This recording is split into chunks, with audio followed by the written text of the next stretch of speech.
educate and train the firefighter.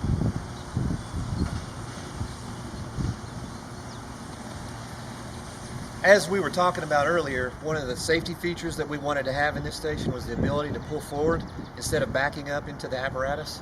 Because a lot of times it is dangerous every time you back one of the big trucks. So the trucks will actually come in through here. Engine 6 will go through this bay, Rescue 6 will go through that bay, and all the driver of the vehicle simply has to do is pull forward. And as we walk through here, the trucks will still have a forward spotter, and they'll also have a backward spotter to ensure safety. As the trucks enter, the other thing that all of the fire stations are equipped with is what we call a ventilation system. In some cases it's a Plimo vent or a MagnaGrip type system. And what happens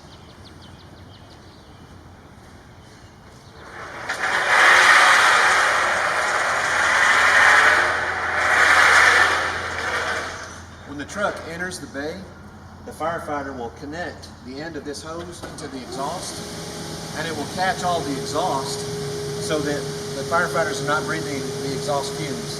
And both Engine 6 and Rescue 6 has a complete exhaust system. If you look up on the yellow and the black tracks, the exhaust system moves all the way back to the beginning of the bay door, and so they capture the exhaust as soon as they enter the bays. The other feature about the Plimo vent system is when the trucks take off and go through the front of the station, the ends of the exhaust system automatically detach because they are used with magnets. So they will actually detach and peel away for safety. So the firefighter or none of the firefighters have to actually disconnect. It's an automatic process. And so the Plimo vent will disconnect, they'll go through make their call, and when they come back through, they'll simply attach it when they come through the bay door. And that captures probably 95% of the exhaust to make it safe for the air that we breathe. In the small event that we do have exhaust coming from the apparatus or any other piece of equipment, the station is equipped with an exhaust system. If you look over to my right, there's an exhaust system that has louvers at both the east and west parts of the station. And we can simply flip a switch and all of the exhaust will empty out into the outside air for safety. The other kind of unique thing to the fire station that is not really found in any of the other current stations is we have a green light and a red light. We don't really have the yellow, but when everything's green, everything's safe to proceed. When the light is red, of course, it means stop and don't proceed. So we have that at the front and the back of the stations. One thing that also is unique to this station that we don't have in any of the other stations is the presence of the fire sprinkler system.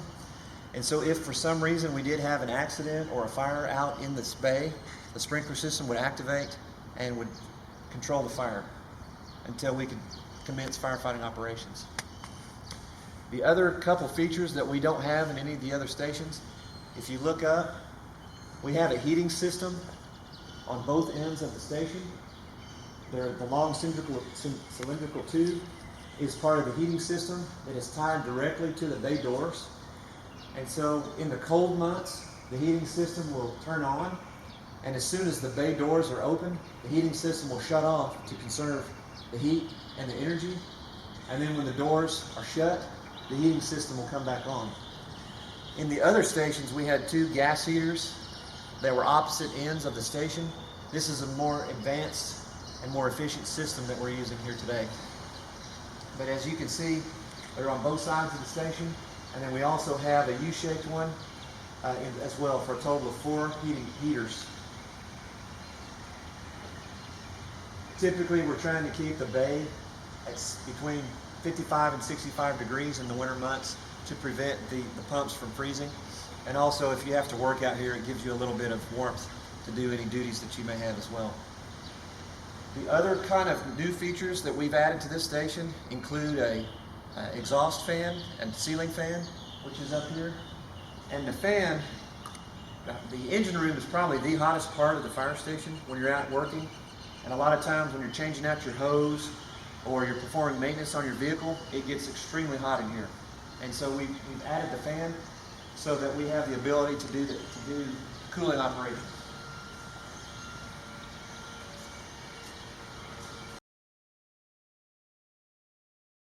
The fan is 16 foot in diameter, and it's designed to obviously cool the engine room, which is, again, one of the hottest places, especially when you're loading hose and wearing equipment.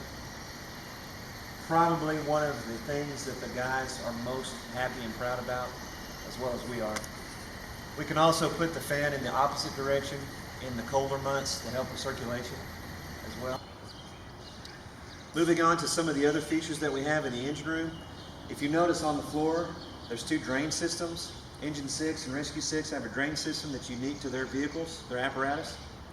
And if the apparatus is catching any oil or leaks or things like that, it actually will go through the drain and it will go into a separator, so those things are caught in a separate area to make it safe, that it can be separated for oil and gas and any other thing that may be leaking. But also water can also go through the system as well. So if they're washing the vehicles or any kind of mess is made, the drain system will catch all those. And each one of the trucks have their own drainage system. Out in the front of the bay is where the sand and things that might come off the truck is collected, and they have to be emptied out every few years or so. And a company will come in and empty those out to make sure it's safe. And this station meets all of the current, or exceeds the current OSHA requirements on the separator for all those things. So this station is by far the most efficient for catching any waste type products. If we move down a little further,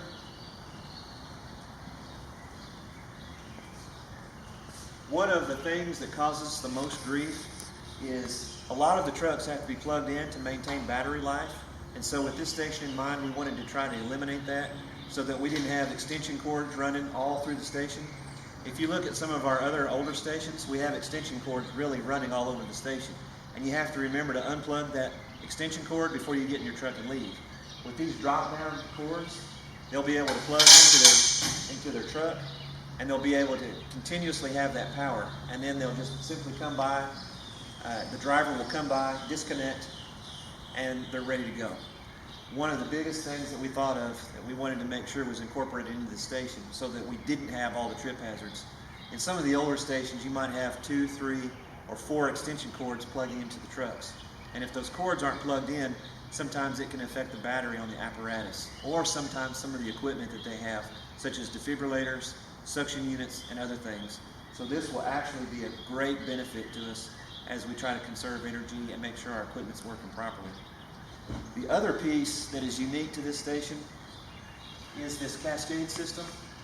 Our Rescue 6 apparatus is one of 2 main rescues that we have. And Rescue 6 has the ability to supply bottles of air to the firefighting operations. So they will collect used air bottles and they will distribute out their air bottles to the firefighting companies. They'll bring those air bottles back to the station, and then they'll come over here to the cascade system and they'll fill them up.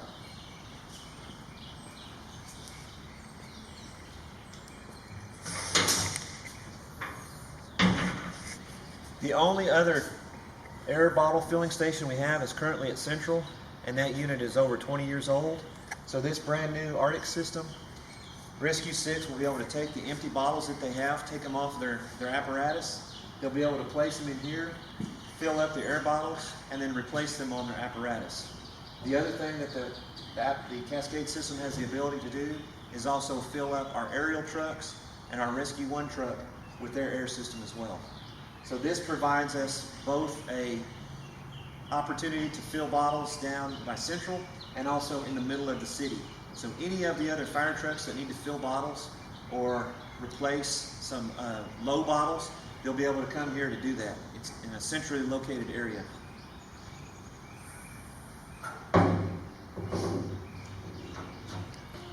Kind of one of the hardest things to do sometimes is to clean up. And so firefighting operations, we use the big hoses, 1 3/4, 2.5, and some of the larger diameter hoses. But when you need to clean the inside of the station, sometimes we actually take our firefighting adapters and we'll adapt them to some of the pieces inside the station.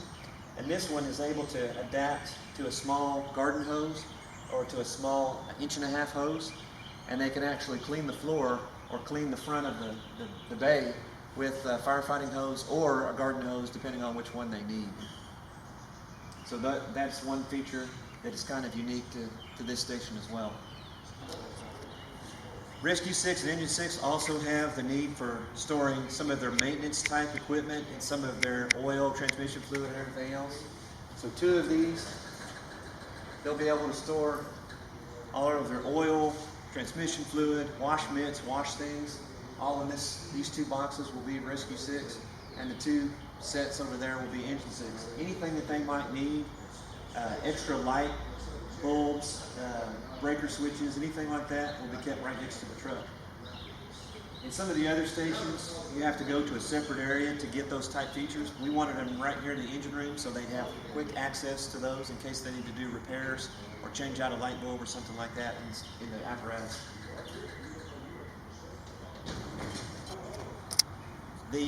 One of the things that the firefighters often do as well is we cut our own grass and we perform small maintenance on the building as well. So this is an area that they have to do those type projects. Eventually this will have a grinder and it will also have a vise that will attach to it, and they can also hang the other tools that they might need as well. And so they can typically pull off their own lawnmower blade, sharpen that blade, do string, weed eater string, repair a blower, any of those type things. They can do that right here. It kind of gives them an area to perform those small type maintenance operations. As we conclude this virtual tour, we would like to say thank you to everybody involved in this project, starting first and foremost with the citizens of North Little Rock. Without the support and effort of the North Little Rock citizens, this fire station and other projects for the North Little Rock Fire Department would not be possible. So thank you to all the citizens and everyone who supported the sales tax initiative and supports the fire department on a daily basis. It also would not be it would be very important to not forget that the city council members of North Little Rock also, including Ward 3, but all of the wards supported the fire department project in this station. Even if it wasn't their ward, the council members were very, very supportive, asking questions, and were very interested. And so thank you to all the council members, and the past and the current council members, as well as a big special thanks to Mayor Joe Smith. He really believed in this project, and he was probably one of the biggest driving forces, along with Chief Tucker, to make this happen. Another big supporter we had was Assistant Chief of Staff Danny Bradley. He was one of our biggest advocates to get some of these things done. Without their support and the support of the council and the citizens, this wouldn't be possible. It goes without saying that we're very proud of this station, and we hope as soon as we're able, we'll start station tours and let the public possibly have a chance to peek inside in a more personal type way. Any questions that anyone might have, feel free to call the admin offices down at Central Fire Station, or just stop by whenever the station becomes available for a station tour. Thank you very much, and we're very proud of our station.